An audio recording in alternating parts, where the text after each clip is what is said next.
Hello friend, welcome to my channel Desi Tadka में आपका स्वागत है। आइए आज हम बनाएंगे खांसी से बहुत जल्दी राहत पाने वाला ये बहुत ही अच्छा।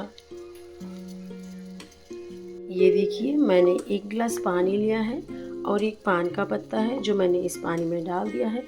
हमें इसे तब तक बॉयल करना है जब तक पानी आधा गिलास हो जाए। ये अच्छी तरह से बॉयल हो गया है। हमें इसे छान लेना है और फिर चाय की तरह गरम गरम पीना है। आपकी खांसी बिल्कुल ठीक हो जाएगी। तो प्लीज़ इसे ट्राई करें। Thank you.